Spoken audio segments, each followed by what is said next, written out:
Bom, boa noite a todos. Espero que vocês estejam bem e curtindo bastante o nosso festival, aproveitando. E hoje nós iniciamos com a nossa interseção de temática neurociências e conexão musical, com o Guilherme e a Giovana. Mas antes de apresentá-los, eu gostaria de passar alguns avisos rápidos e importantes. Quando a gente enviou o e-mail para vocês, vocês receberam um link do nosso Padlet, que tem algumas informações importantes que vocês podem conferir, que tem alguns materiais também e vídeos das atividades e algumas coisas para vocês verem e relaxarem durante o nosso festival. Também tem coisas que vocês não podem deixar de assistir, que são os 3 minutos e meio, que é um concurso de vídeo que está presente na nossa plataforma do YouTube. Tem uma playlist lá específica para isso. Tem também o mural de projetos específico de divulgação científica. Aí vocês podem deixar o coraçãozinho lá para mostrar que vocês viram. E também tem o concurso de fotografia que está acontecendo no nosso Instagram, @meiodecultura.ufscar. E também amanhã vai acontecer a oficina aberta de fotografia, também no nosso YouTube. Lá no Padlet você também encontra o link para a plataforma Wonder, que é onde vocês poderão interagir entre os participantes durante todo o horário do evento. Agora, apresentando os nossos convidados, temos a Giovana Nunes, que é graduada em música, bacharelado, com habilitação em instrumentos de corda, com ênfase em violino, pela Escola de Comunicações e Artes da USP. Atualmente, ela cursa um mestrado em musicologia pelo Departamento de Música de Escola de Comunicações e Artes da USP. E contamos também com a presença do Guilherme Delmolin, que é formado em psicologia pela Universidade Metodista de São Paulo e mestre em neurociência e cognição pela UFABC. Atualmente, ele é professor no curso de psicologia da Universidade Municipal de São Caetano do Sul. Sejam bem-vindos ao nosso evento. E para iniciar, então, vocês gostariam de falar alguma coisa antes? Não? Então, eu vou apresentar o vídeo que a Giovana preparou para a gente. Então, a gente vai assistir todos juntos, mas a gente não vai assistir aqui no Meet. Então, eu vou mandar para vocês um link da plataforma Watch Together. Aí vocês entram lá, é rapidinho. E aí, eu vou esperar vocês entrarem um pouco lá. Aí depois a gente começa. Como eu que vou estar controlando o início do vídeo, então eu vou esperar um pouquinho vocês irem lá e depois eu vou iniciar para a gente assistir tudo junto, e depois que acabar o vídeo a gente volta para cá. Quem puder, deixa as duas abas abertas para ficar melhor, né? E quem não puder, daí vai lá, eu espero vocês voltarem, e aí a gente volta para a nossa conversa, certo? Já deixei o link aqui no chat, e eu estou esperando vocês lá.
Muito bom vídeo.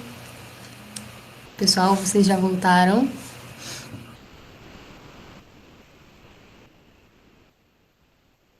Bom, acho que a galera tá aí. Então, agora passo a palavra para os nossos convidados, Giovana e Guilherme, fiquem à vontade. Claro. Guilherme, você quer começar?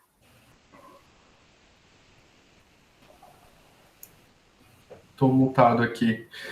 Posso começar sim, claro. Vamos lá. Bom, é um prazer estar aqui participando desse evento, né, desse festival. Eu gostaria de agradecer, então, a organização pelo convite. É novo para a gente essa experiência, né, de participar de evento. A gente não conhece muito bem as pessoas, mas fiquem à vontade aí para fazer perguntas, né? Acho que é um espaço de trocas aqui. Eu queria só contar um pouquinho da minha trajetória. Assim, a gente estava conversando aqui um pouco antes do início, né? A Giovana me perguntou, mas durante a graduação em psicologia, né, você já tinha interesse em trabalhar com música, né? E sim, né, o meu interesse partiu ainda quando eu estava me formando como psicólogo. Havia esse interesse por entender mais sobre como que a música pode ajudar, né, o nosso desenvolvimento, que relação que ela pode ter com a psicologia.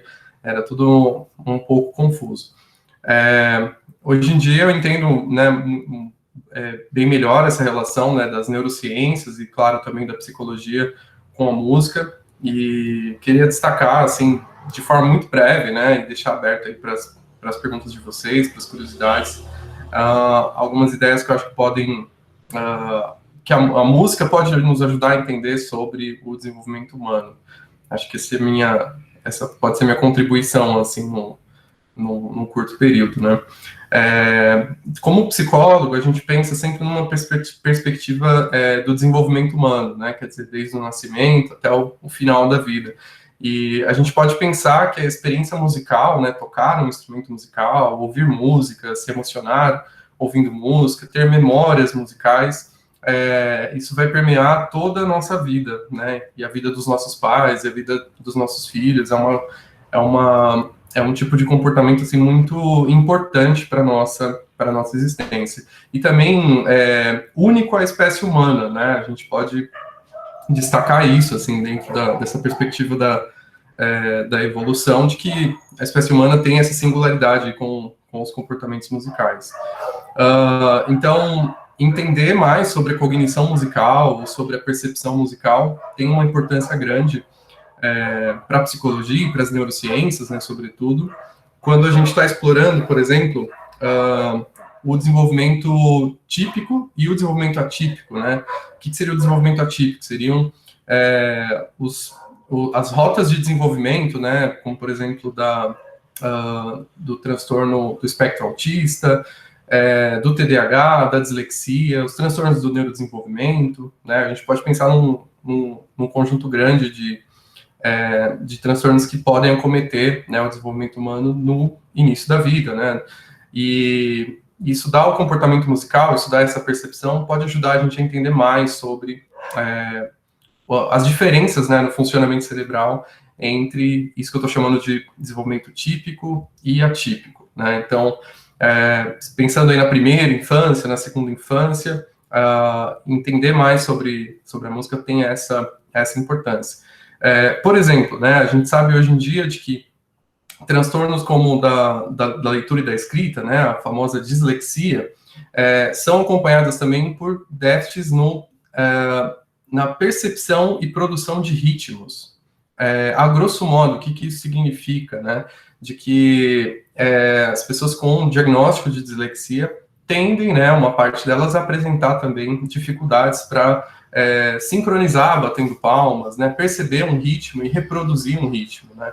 Então, se a gente fizer uma engenharia reversa aí, né, se a gente investigar as habilidades rítmicas das crianças, talvez a gente consiga encontrar aquelas crianças com uma maior propensão a apresentar desenvolver um tipo de transtorno como esse, né? E só para eu agora não me estender, vamos falar assim do envelhecimento, né? Daria para falar de cada fase da vida aí, né?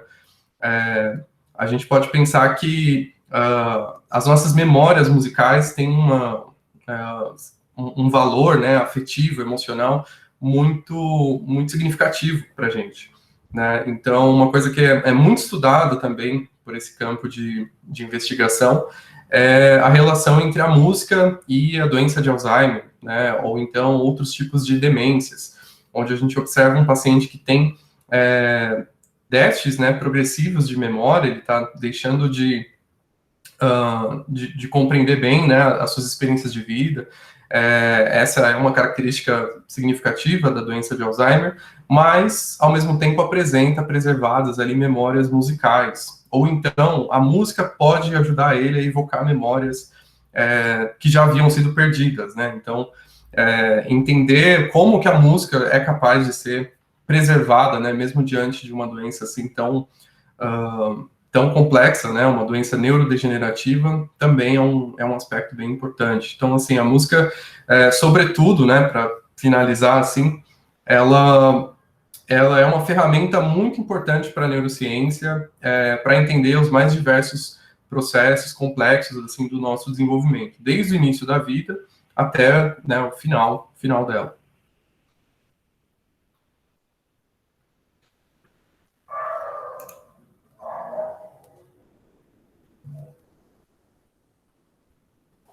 Bom, acho que agora é minha vez, então.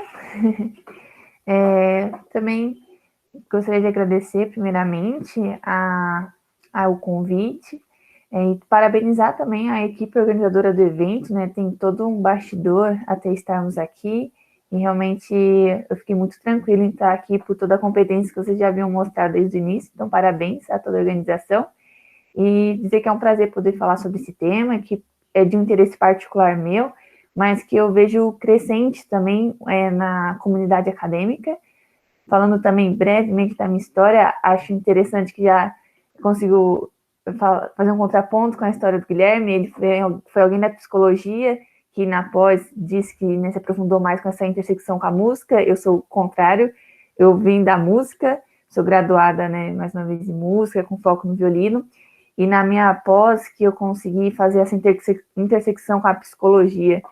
E basicamente gostaria de já iniciar com algumas provocações assim que dialoga mais com o que eu estou fazendo no meu mestrado, porque eu como violinista do bacharelado, né, lá na USP, eu me senti envolvida numa interdisciplinaridade desde sempre com a neurociências, né? Então, até então, questionamentos que talvez psicólogos, neurocientistas, até mesmo pessoal da área da saúde estavam fazendo sobre alguns fenômenos relacionados à música, sobre a aquisição de certas habilidades, começaram também a ser feitos certos questionamentos da parte dos músicos. E eu lembro que, como instrumentista, desde o início da minha graduação, eu sempre ficava pensando o que eu preciso fazer para tocar melhor violino. E isso a gente fala que é assim, uma coisa que todo mundo que muito focado no instrumento fica, né? Sobre essa aquisição de habilidades, esse nível de expertise, que muitas vezes até já interage com a ciência do esporte, com o que a educação física está fazendo, estudando o alto rendimento de atletas. Então, eu vivia mais nesse mundo de aquisição de habilidades, de como otimizar meu tempo, sobre qualidade de estudos, de que não necessariamente se eu estudasse 8 horas de violino, me transformaria na expert que eu gostaria, mas o que importa era eu ter uma boa quantidade de horas com qualidade, né, que também todo mundo já sabe de uma forma geral para todas as outras áreas, e eu vi essa interdisciplinaridade crescendo no meu curso de música, para os outros instrumentistas também. Consegui na minha graduação fazer uma pesquisa já no departamento da psicologia experimental da USP, começando a investigar a cognição musical. A gente já até se apropriou assim, colocando o nome musical, da forma como a gente estuda. E quando a minha vivência no Instituto de Psicologia da USP me fez perceber que eu estava dialogando com um instrumental metodológico muito diferente do que estava sendo dito nas artes, né? Então, eu vim de uma abordagem totalmente quantitativa, sobre testagem, testes estatísticos, amostragem e tudo mais, coisas que, assim, na formação de um músico passa bem longe, assim. A gente sempre está muito interessado na abordagem qualitativa, sobre descrição dos fenômenos e tudo mais. e eu comecei a ver que essa interdisciplinaridade puxava muito desse instrumental metodológico. Então, eu comecei a ler estudos que vinham com toda essa bagagem, e eu fiquei perguntando, né, eu como musicista, como violinista, que gostaria de me aprofundar sobre esses assuntos, como eu me posiciono acerca disso? Porque muitas coisas eu não entendia, muitas coisas eu comecei a entender pela vivência na psicologia, então isso virou um grande dilema assim, existencial na minha graduação, porque eu comecei a ver essa lacuna que a interdisciplinaridade da música com a neurociência estava evidenciando assim da nossa formação. E aí eu acabei realmente tendo que ter essas vivências, por exemplo, na psicologia, na estatística, para conseguir lidar com todo esse instrumental. E no meu mestrado, isso veio mais à tona, assim, porque aí eu estava até então lidando com muitos trabalhos de revisão, esses trabalhos de revisão de literatura, e quase todos da música, assim, especialmente da sub-área que eu estou inserida, que é a performance musical, ou seja, esse interesse do performer, dessa aquisição de habilidades num alto nível de rendimento, essas revisões, elas apontavam uma lacuna, que justamente os trabalhos feitos por músicos estavam sendo afetados por conta de não ter, talvez, esse embasamento ou estar interagindo com uma disciplina que não necessariamente esteja interagindo da mesma forma de volta com a gente, né? Então, isso começou a ser uma questão que começou a vir na minha cabeça e conversando com o meu orientador. Hoje, meu mestrado é basicamente isso, a gente vai estudar o nível de eficácia dos estudos que vem sendo feito por músicos nos programas de pós-graduação da música, que dialogam com essa interdisciplinaridade, especialmente com a psicologia, e poder justamente oferecer um alicerce metodológico para que nós, músicos, pudéssemos ter também certos questionamentos e conseguir ter, né, através do método adequado, melhores conclusões ou respostas mais palpáveis. E aí as provocações que eu já deixo aqui antes da gente iniciar, também para as conversas, seria muito na música, acho que de uma forma geral nas artes, se debate sobre isso. Por exemplo, as artes precisam ter um grau de cientificidade em suas pesquisas? Será que esses papéis devem ser ocupados por artistas, por músicos, por intérpretes?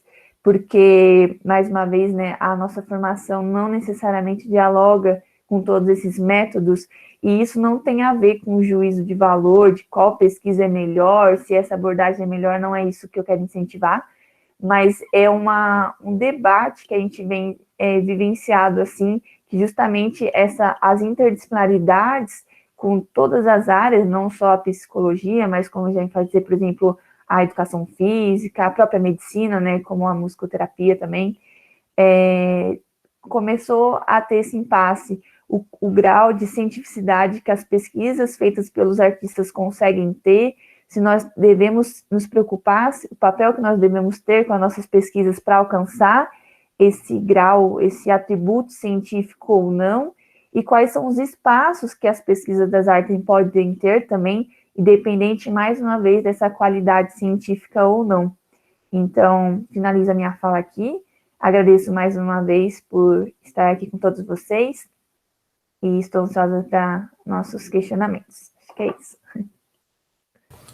Muito obrigada. Agora vamos então abrir para um diálogo, né? Pessoal que tiver dúvida, quiser abrir a câmera, abrir o áudio, ou então escrever no chat que eu posso estar fazendo a leitura aqui, fica à vontade.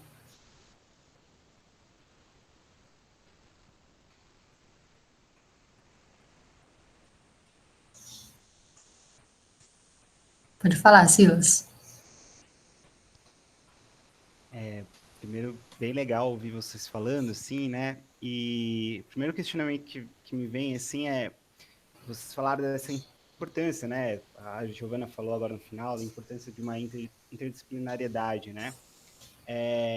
Mas, ao mesmo tempo, a gente sente, né? Como a própria Giovana falou, essa dificuldade, às vezes, de uma conversa entre diferentes áreas, né?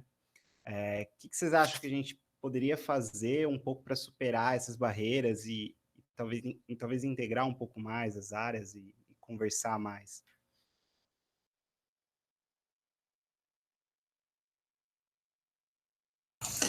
Pode falar.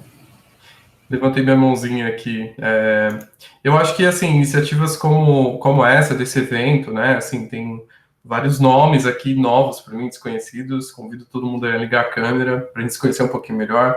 Mas esse tipo de evento, né, onde a gente sai da universidade, a gente, né, tá online aqui, mas, enfim, a gente vai falar do que a gente está fazendo, né, dentro do laboratório, dentro da sala de aula. Eu acho que é fundamental, né, assim, acho que a Giovana trouxe aí algumas questões importantes também, que é a interdisciplinaridade da arte com a ciência, né, e isso não tem jeito mesmo, a gente precisa ir batalhando, assim, né, mostrando o que a gente está fazendo, mostrando a importância disso.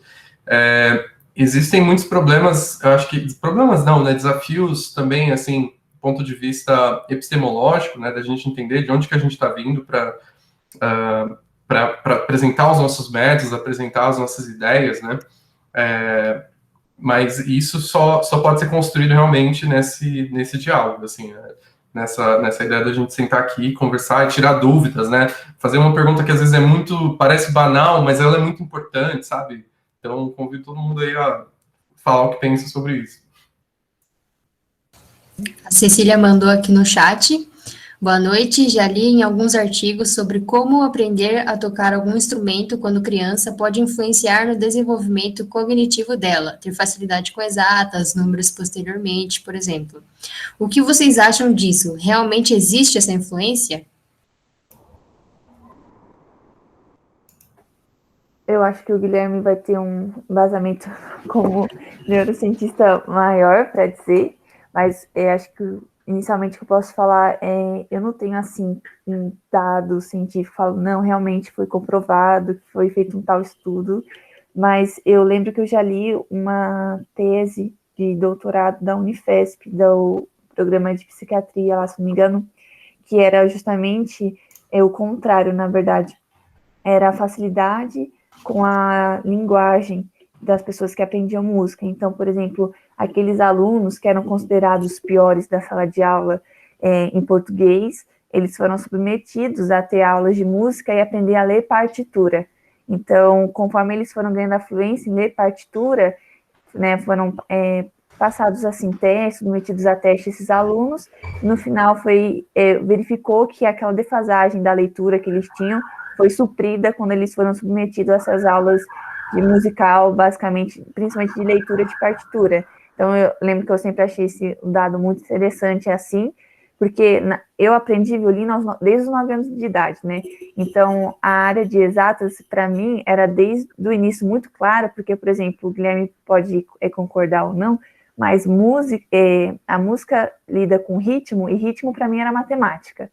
Então, eu não sei se era porque eu tinha o pé nas exatas na escola, mas eu pensava, a mínima, que é uma figura musical, ela vale 2 tempos, a semínima vale 1, a cocheia vale meio, a semicocheia vale 1/4, e vai indo as frações.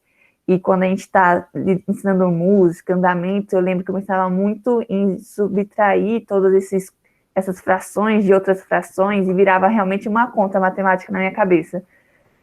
Mas no sentido da leitura, virava uma decodificação de símbolos, né? Então, ao mesmo tempo, envolve realmente esse quesito da linguagem. Então, acho que, na verdade, aprender um instrumento a criança, principalmente, consegue desenvolver, acho que não só na área de exatos, mas também na linguagem. Acho que aí o Guilherme pode complementar. Certo. Obrigado, Giovana. Eu queria saber depois que tese é essa, assim, para dar uma olhada também, se souber o autor, depois passa para a gente. É o Hugo Kogo. Hugo Kogo, legal, Sim. conheço ele. O Kogo fez um trabalho muito legal, se não me engano ele é músico, né? Ele é musicista também, e estatístico, e acho que isso já traz aí mais uma questão para a interdisciplinaridade, né? Entender da estatística, entender dos números. E eu não sei exatamente, não conheço exatamente esse estudo que a Giovana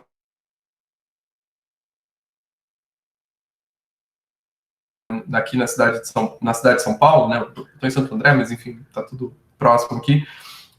Que foi um estudo muito, muito interessante, né? Ele foi, se não me engano, mais de 10 escolas da cidade de São Paulo, Houve uma etapa muito importante que a pesquisa científica precisa, né, para testar de fato se existe efeito positivo, efeito negativo da gente ensinar música para as crianças e isso trazer benefícios para outra habilidade. O Hugo ele tomou cuidado de usar uma etapa ali importante que é a randomização, né? Então, hoje em dia, por causa das vacinas, a gente ouve falar o tempo todo do randomizado controlado, né? Então, algumas pessoas vão receber a vacina, outras vão receber o placebo, né? E depois, lá na frente, a gente descobre quem estava sobre qual tipo de tratamento, né? Então, esse é o melhor estudo, é o padrão ouro para a gente poder, de fato, avaliar se essa ideia que a gente tem, né, que faz muito sentido, né, de que a música pode trazer outros benefícios, outros ganhos, né, para outras habilidades aí, se isso existe ou não. Então, ele fez esse estudo, foi bem amplo, eu lembro que eram mais de 10 escolas, haviam lá critérios de randomização, algumas crianças recebiam, então, aulas de música, outras, eu acho que eram aulas de artes, ou geralmente o pessoal coloca aulas de algum esporte específico, né, para as crianças, e depois lá os psicólogos, né, vários vão lá fazer avaliações dessas crianças para verificar antes e depois, né, que grupo de crianças que recebeu qual intervenção que tem maior ganho aí nessas habilidades, né. Esse estudo dele é importante porque mostra lá que, enfim, não houve um ganho, né, de fato, para as crianças que receberam um treinamento musical, né. E aí, será que é isso, né? Acaba aí a discussão, a gente mostra que não tem? Não, né? Porque esses estudos têm vários desafios, né? Será que as crianças que receberam treinamento musical eram as crianças que queriam receber treinamento musical, né? Uma coisa é o randomizar o placebo, né? Que você recebe lá e não tem, é uma vacina, né? Você não sabe se é a vacina ou não, é a mesma cara, é uma seringa, enfim. Outra coisa é eu randomizar uma intervenção comportamental, né? Um conjunto de comportamentos que eu vou te ensinar. Então, já trago aqui, acho que uma questão que existem aspectos para além da intervenção, né? Que são aspectos intrínsecos ali ao sujeito, né? A pessoa que está recebendo essa intervenção. Outro problema, né? E aí acho que esse é para o time dos músicos, né? Vamos dizer assim. As intervenções desse estudo do Hugo eram intervenções musicais baseadas no currículo, fugiu o nome agora, mas seria como se fosse as diretrizes nacionais, assim, do currículo do MEC, né, do ensino básico de música, que não é um currículo voltado, de fato, ao treinamento de habilidades musicais, né, é um currículo que envolve ali a musicalização, a música dentro da escola, né, algumas atividades musicais, mas não especifica de fato assim que essas aulas de música serão feitas com um instrumento específico, né? A gente não está falando de orquestras dentro das escolas, a gente está falando às vezes de aulas que são mais parecidas com a musicalização, né? Onde o interesse ali da atividade é muito mais social do que, de fato, perceptual, no sentido de eu colocar o sujeito ali para tocar um instrumento junto comigo, para sincronizar junto comigo, para cantar afinado, ou para afinar o seu instrumento, né, que são outras habilidades complexas, assim, habilidades musicais, né.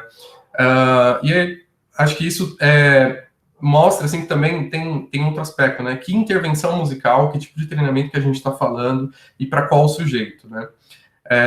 Mas, só para, acho que talvez, finalizar essa questão, tentar, né, finalizar ela, tem duas meta-análises, assim, né, muito importantes, uma de 2015 e uma de, acho que 2020, feitas por dois grupos diferentes, né, e assim, com foco nessa questão, né, do treinamento musical e das habilidades cognitivas, que são essas aí, habilidades matemáticas, habilidades de leitura e escrita, a própria inteligência, né, que é um construto importante aí da psicologia.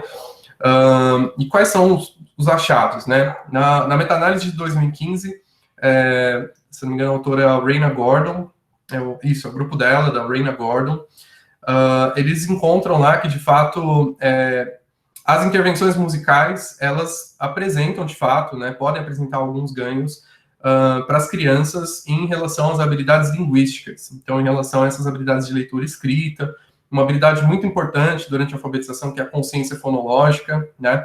Então, uma meta-análise, é um conjunto de estudos, como esse do Hugo aí que eu mencionei, que a Giovana também mencionou, que são colocados ali na balança, né, para avaliar as variáveis presentes, né? Então, na meta-análise de 2015, eles encontram que sim, existe um efeito desse treinamento musical, mais específico para algumas habilidades envolvidas na leitura e na escrita, né?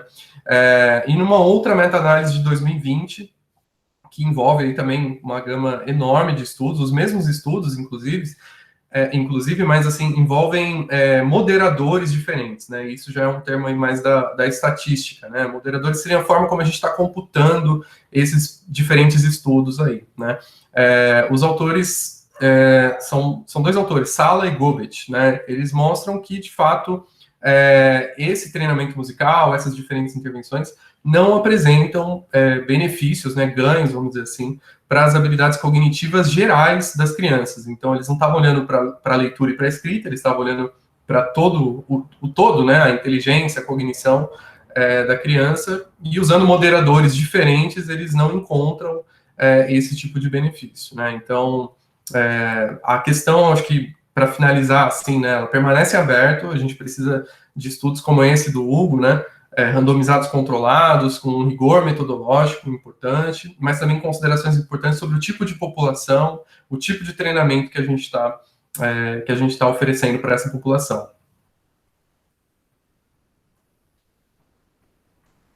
Bacana, obrigada. Agora eu vou passar para a próxima pergunta da Maiara. Ela disse o seguinte: é legal demais ver essa relação entre diferentes áreas. Vejo que ocorrem muitos tratamentos usando-se a música.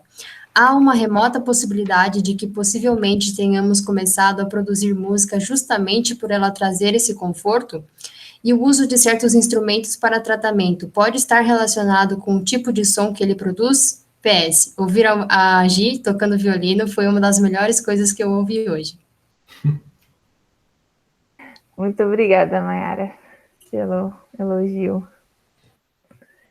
Bom, eu não sei se eu entendi muito bem a pergunta quando fala há uma possibilidade que possivelmente temos começado a produzir música justamente para trazer esse conforto, tendo o intuito, tipo, da história, assim, da humanidade, ou se é sobre algum sentido mais específico, Mayara, se você quiser, por acaso, especificar melhor, fica à vontade.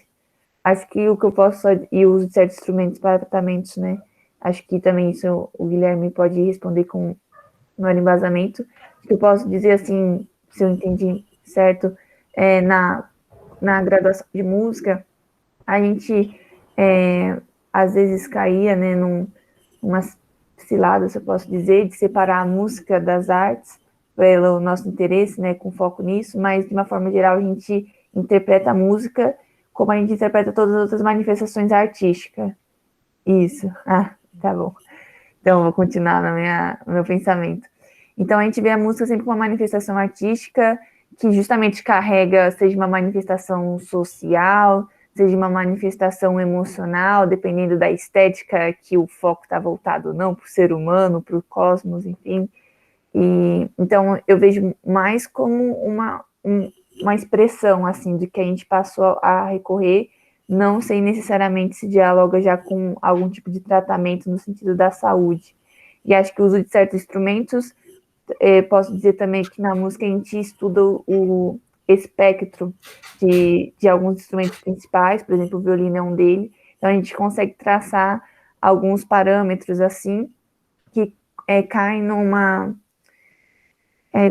que cai no modelo de afinação de Pitágoras, que tem toda uma filosofia por trás dos intervalos justos, de como eles parecem puros aos nossos ouvidos, e aí a filosofia vai falar sobre isso, que existe um deleite da alma. Então, essa é a minha vivência. Então, essa foi o que eu posso dizer. Acho que entender com a música mais como uma expressão artística que dialoga com o que estava sendo feito naquele período estético, até mesmo a música medieval, que também é uma coisa que a gente consegue estudar já, e os instrumentos, também o espectro sonoro dele a filosofia traz como deleite ou não de algumas emoções ou não, que contemplam o estado de espírito ou da alma da pessoa. E acho que aí o Guilherme pode agora falar mais uma vez. Legal, complementando, né, demais. Muito bom ouvir a Giovana também tocando violino, foi uma das das melhores experiências do dia também, de hoje.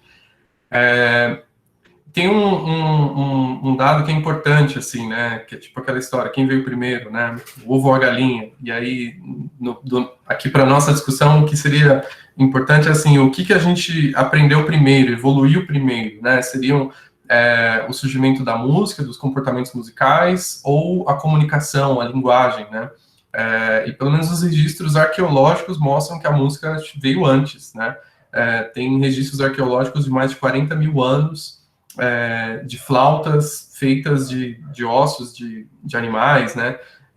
Uma coisa assim muito interessante. Eu acho que foi uma flauta encontrada na Alemanha. Eu posso estar enganado aqui sobre o local, mas a idade seria mais ou menos essa, né? 40 mil anos. Enquanto que os registros da escrita, né? Da comunicação escrita, esses registros arqueológicos são bem mais recentes, né? De 5 mil anos para cá, né? Então, parece que, se a gente olhar assim, por essa perspectiva da arqueologia, a gente, de fato, passou a apresentar primeiro comportamentos, vamos dizer assim, de convergência social, né? Talvez primeiro a produção de sons, para algum tipo de organização mais estruturada, né? Do que viria a ser a linguagem, né? Que são padrões de sons que a gente usa para comunicar ideias bastante complexas e que, do ponto de vista acústico, são bem mais específicos, né, os sons da linguagem, esses sons da nossa voz aqui falada, do que sons musicais, né, do que sons, por exemplo, percussivos ou sons melódicos, né. Mas, claro, isso são hipóteses, né, talvez daqui a pouco alguém achar registros arqueológicos mais antigos que 40 mil anos, a gente vai ter que repensar de novo essas hipóteses, né. E aí eu acho que sobre essa última parte da pergunta, né, o uso de certos instrumentos para tratamentos pode estar relacionado com o tipo de som que ele produz. Eu acho que aí a gente já precisa de outros profissionais aqui para essa discussão interdisciplinar, porque a gente está falando de psicoacústica, a gente está falando de emoção, né, se a gente estiver falando de tratamentos, eu penso pelo menos em tratamentos de promoção de saúde, né, de saúde mental. Então, a gente está trazendo assim mais coisas para essa equação que vão ser exploradas por diferentes métodos, né, mas fazem sentido, né, a gente se emociona com música, a gente se acalma, né, muda nossos estados aí ao longo do dia. Pode falar, Silas. Eu queria só fazer o gancho assim, com o que vocês falaram agora, porque uma coisa que eu fico pensando é que a música ela é uma experiência que varia de pessoa para pessoa, né? Assim, ela, não sei, eu acho que essa questão do será que a música vai produzir um determinado resultado, ela passa muito pela subjetividade, porque cada pessoa leva de um jeito. Como que vocês veem isso? Dá para a gente afirmar determinadas coisas sem esse lado então, da sensação, né, da experiência? Bom, acho que a atribuição assim de significado para a música, do ponto de vista das artes, da própria música, é muito complexo, né? E, inclusive, por exemplo, a gente começa estudando música, por exemplo, do barroco, assim, geralmente, que é um período de estética que a maioria provavelmente já teve algum contato, ainda que seja no ensino médio, que tem os grandes mestres, por exemplo, na música tem o Bach, e que logo vem o Beethoven já no classicismo, quase romantismo, enfim. Então a gente vem dessa história, por exemplo, aceitável, essa história que todo mundo acha um máximo. E aí quando a gente começa a estudar a música contemporânea, a música mais até moderna, e que, por exemplo, não necessariamente um violino é mais utilizado, que a percussão vem com tudo, e uma panela pode ser o som e o significado daquela música. E existe uma música só do silêncio, eu não sei se vocês conhecem, existe um concerto de uma nota só, então esses foi desmembrando, né, então as várias, também de acordo com o caminhar da sociedade, sobre a atribuição de significado que vem sendo também pela nossa própria sociedade. Então eu lembro que uma discussão quando a gente teve lá na graduação, que não sei se para alguns vai ser bizarro, mas a gente ficou 3 horas discutindo, por exemplo, se uma árvore que cai numa floresta, ela tem valor musical ou não. Porque isso era na aula de acústica, só para ter um contexto. Então, para o fenômeno acústico, a gente sabia que, tipo, a árvore cai, bateu em alguma coisa, seja no chão, nas outras árvores, nas folhas, e isso produz ondas sonoras que se propagam no som. Ok. Aí começou a discussão. Mas não tinha ninguém na floresta para receber esse som. Ele não foi recebido. Então, ou seja, esse som não tem significado. Mas aí, por exemplo, um compositor usa o som de uma árvore para criar música. Então, não necessariamente precisa do ouvinte naquele momento, porque o compositor usa desse som, que depois pode ser gravado e posteriormente, né, na nossa atualidade, ser passado para outras pessoas, e a pessoa não estava no exato momento que a árvore caiu, mas ela ouve o som da árvore quando ela escuta essa música. Então, a gente ficou justamente sobre uma discussão de todo esse tempo, e aí os músicos a gente não consegue definir uma resposta. Então, porque essa significação, ela depende, acho que um pouco tá atrelado com o que a gente entende como significação, né? Então, por exemplo, ter alguém recebendo esse som ou não é significativo para a gente falar que ele é música ou não? Porque o fenômeno acústico sonoro acontece. Por exemplo, a cidade. Quando você passa no metrô, o barulho do metrô das pessoas falando, para você aquilo é uma poluição sonora. Mas existem pessoas que se satisfazem com aquele tipo de ruído, e o ruído passa a ser um fenômeno na música, passa a ser um som na música, ainda que não cumprindo os requisitos lá da nossa teoria, o que é o som puro, mas o ruído tem esse significado de som em algum momento da nossa composição musical. Então, acho que do lado das artes, são essas as discussões que a gente levanta. Acho que o Guilherme agora pode falar também mais uma vez sobre essa percepção mais psicológica de emoção e significado. Legal. Eu tô adorando aqui essas trocas, assim, porque de fato tem questões, assim, acho que são muito pertinentes à própria formação, né, do músico, da graduação, que eu não tive essa experiência, né, eu sou um músico popular, autodidata, né, assim, de tocar em bandas, tocar à noite, tem uma leitura de partitura, assim, horrível, mas um excelente ouvido, né? Então, outra forma, outro tipo de ouvinte, né? Justamente. Então, acho que se a gente for investigar aqui nesse grupo, a gente vai ter experiências das mais diversas, nenhuma semelhante à outra, né? Por mais que sejam duas pessoas com formações de música, ou então semelhantes a mim, né? Autodidatas da música popular e tal.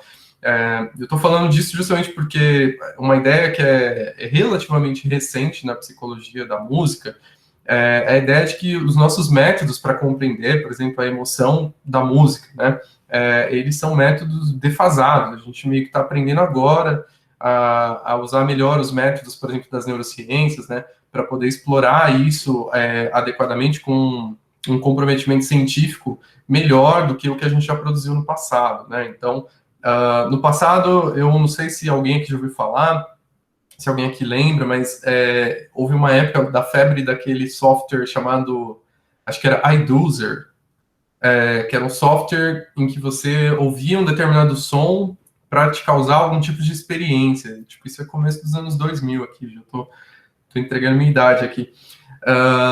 Mas, assim, era isso, era um software, você baixava lá, colocava o fone de ouvido, você escolhia um determinado tipo de experiência, né, e ele ia tocar ali os sons, eram sons musicais, alguns eram sons de frequências, né, de batimentos, né, quando a gente tem confronto, assim, de frequências, para produzir um determinado estado, né, e qual que é o nosso olhar hoje sobre isso, né, balela total, porque cada ouvinte, né, como a gente está falando aqui, é um ouvinte diferente, tem uma experiência diferente, né? Opa, alguém mandou aí. Obrigado, Silas. iDozer.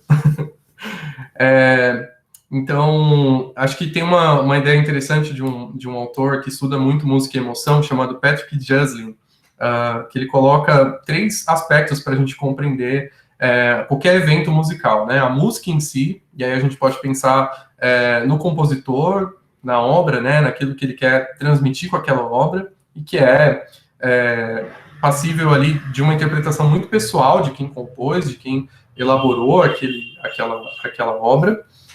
A gente pode pensar que é necessário para haver essa música o ouvinte, né, como a Giovana falou. Então, esse ouvinte tem o seu background, tem a sua história, né, a sua forma de perceber esse estímulo acústico de maneiras diferentes, e a situação, né, ou então o contexto, né, então a gente pode pensar que tem contextos em que a gente pode escutar alguma coisa que a gente escuta sempre e se emocionar muito, e num contexto diferente, ou um contexto muito parecido, né, num dia diferente, a gente não tem o mesmo tipo de resposta, né, mesmo sendo o mesmo ouvinte, mesmo sendo a mesma obra.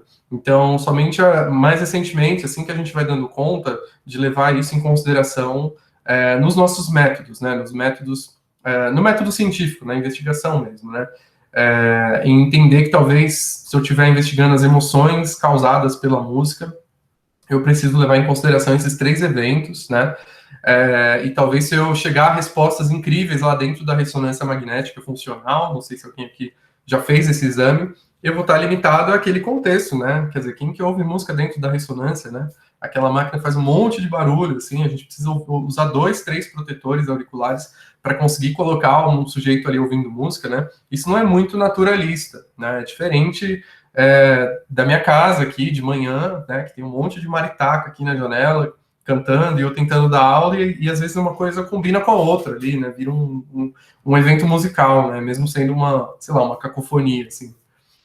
É isso. Bacana. A Giovana estava falando do som da árvore caindo, né? Me fez lembrar de um filme, não sei se vocês conhecem, mas vou recomendar aqui.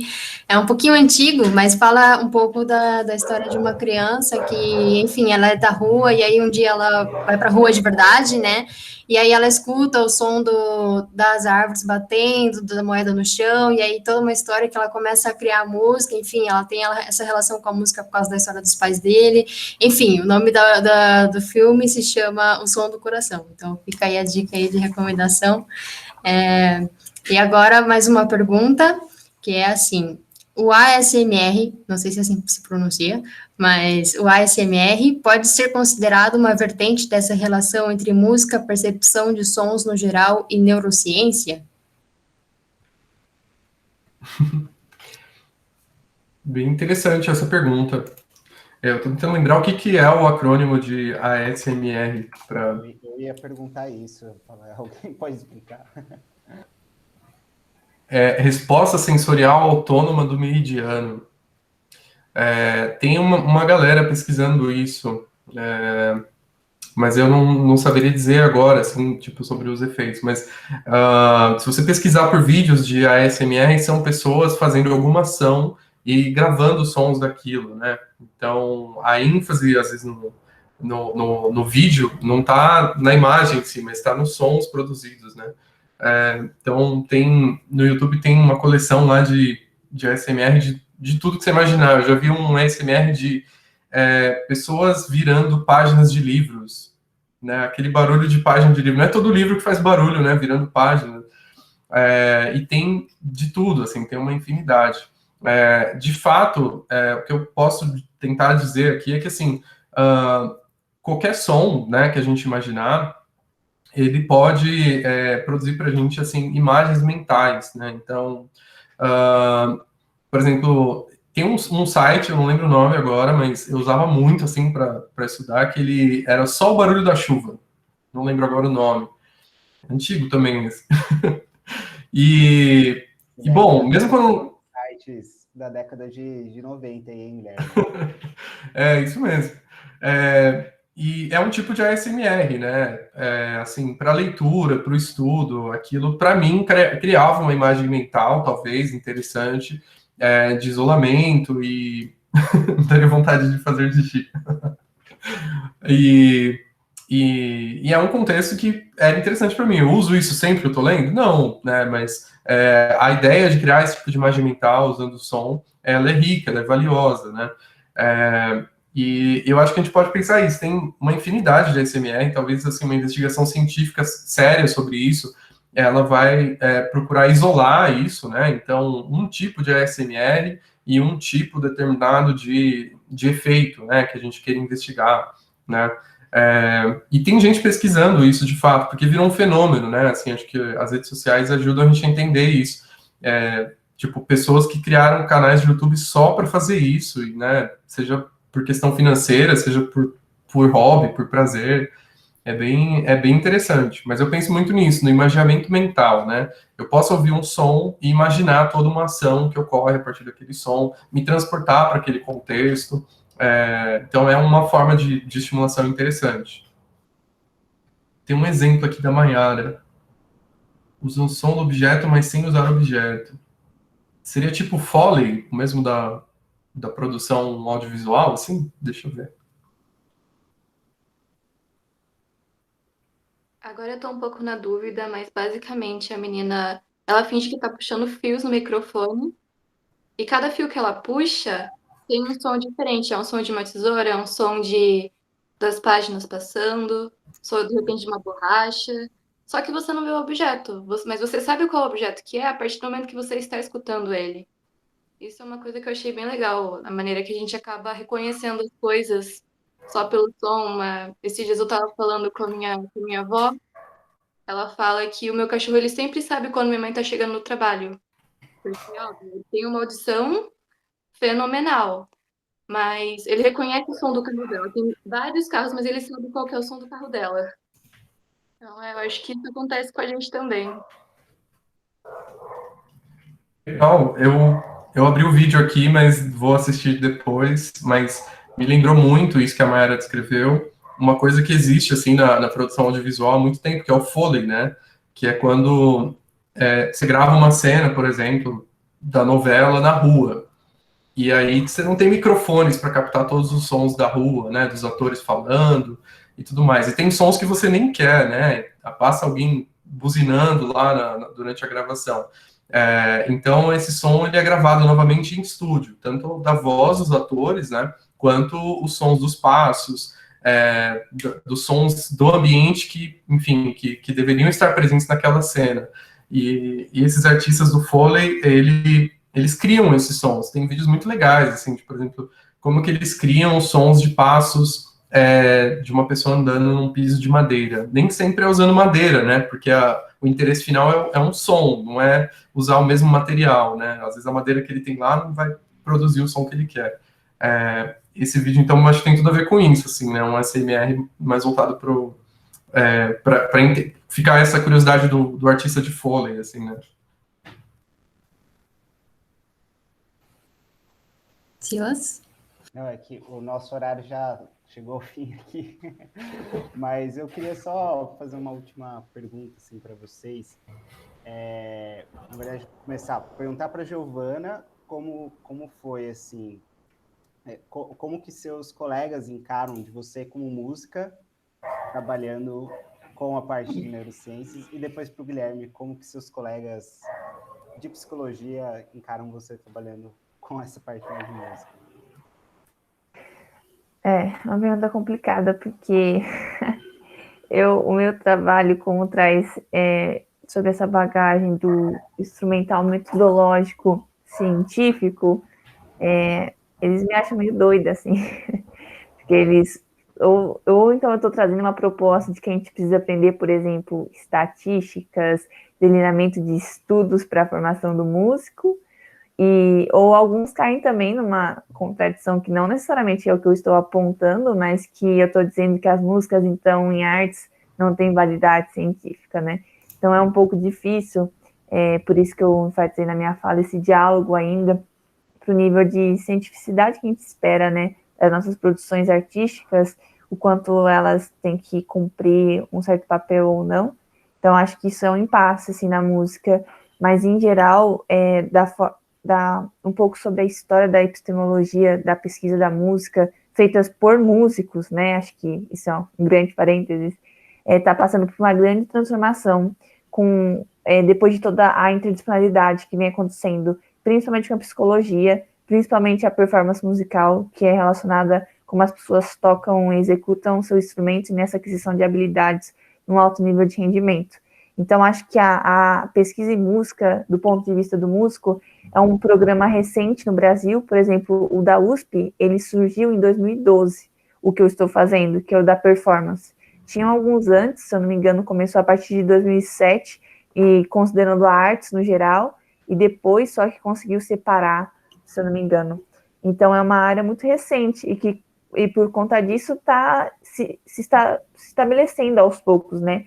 Então, até então, a gente achou que a gente tinha achado um certo equilíbrio, que foi o que a gente viveu, talvez, nos últimos 10 anos, e agora essas interdisciplinaridades estão movendo, assim, de novo a área, evidenciando certas lacunas, acho que como acontece no geral com todas, né? Mas acho que é difícil, assim, dar uma resposta muito concreta, porque acho que eu sou um lado, assim, diferente da música. Na percepção geral, eles me veem como uma pessoa que, tipo, ela devia ter feito psicologia e, sei lá, escolheu mal o curso, sabe? Algo do tipo. Que legal. Eu vou simplificar a mesma experiência da Giovana. Assim, eu brinco que até pouco tempo atrás, alguns amigos meus músicos, meus amigos, né, com que eu toco junto, trabalho junto, eles me veem muito como um psicólogo. E meus amigos psicólogos, né, meus colegas lá do colegiado da psicologia, me veem muito como músico.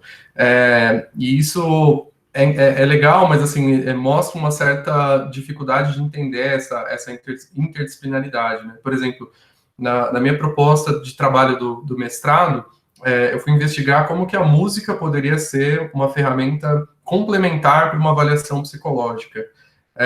Então, discutir isso com quem faz avaliação psicológica ou uma avaliação neuropsicológica é complicado, né? Parece subestimado, parece que eu estou querendo trazer uma coisa lúdica para avaliar ali as crianças. E não é isso, né? É baseado em psicometria, é baseado em propósitos muito antigos da psicologia como ciência, né? A psicometria, o começo da ciência psicológica, né? E, ao mesmo tempo, quando eu vou falar com meus colegas músicos, tem essa questão, assim, de que eu quero acabar com desmistificar a arte, né? Assim, levar para um lado muito científico, muito mecânico, sei lá, descaracterizar aquilo que é, sobretudo, uma arte, né? Então, reforça ainda mais a necessidade da gente comunicar isso, né? Da gente se alfabetizar do ponto de vista científico, né? Eu acho que no meio de uma pandemia está muito evidente essa necessidade, né, para a gente, especialmente no Brasil, de entender a importância da ciência, da formação científica, né, e entender que existem essas interfaces, né, assim, elas são inevitáveis. Mas eu concordo super com você, Guilherme, quando você diz, porque realmente uma das justificativas dos músicos, assim, tipo, a arte é muito subjetiva para a gente colocar dentro de um laboratório, né? E eu entendo esse questionamento, mas falei, se a gente parar para pensar, existe uma subjetividade envolvida em vários fenômenos, inclusive nas próprias ciências naturais, e existe na própria psicologia, tipo, um paciente nunca é só uma coisa, o paciente nunca é só a ansiedade dele, ele tem toda uma vivência, mas a gente consegue estudar de uma forma, ainda que parcialmente isolada, certos fenômenos.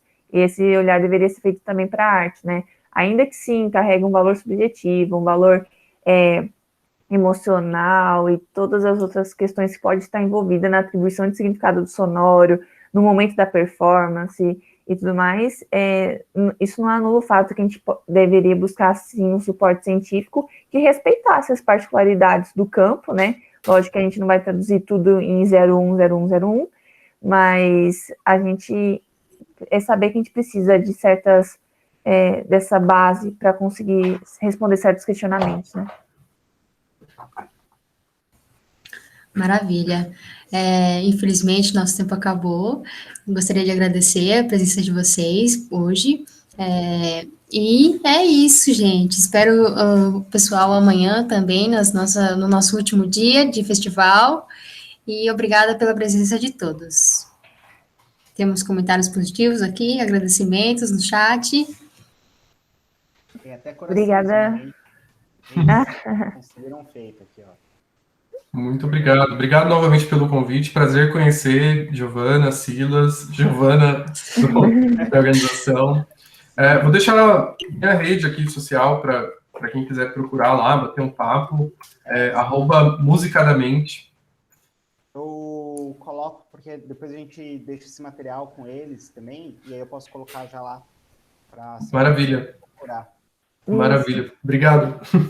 Eu também agradeço, e se você quiser também colocar o meu e-mail, eu não tenho uma rede específica sobre o meu trabalho de mestrado, mas o meu e-mail está à disposição para quem quiser enviar dúvidas ou quiser saber mais da área da música também. Beleza, vou colocar lá. Obrigado, gente. Obrigado, Giovana, também por coordenar tudo aqui. Saiu tudo super bem. Obrigado, viu? Sim, sim. Valeu, gente. Tchau, Tchau, gente. Valeu. Boa noite. Obrigada.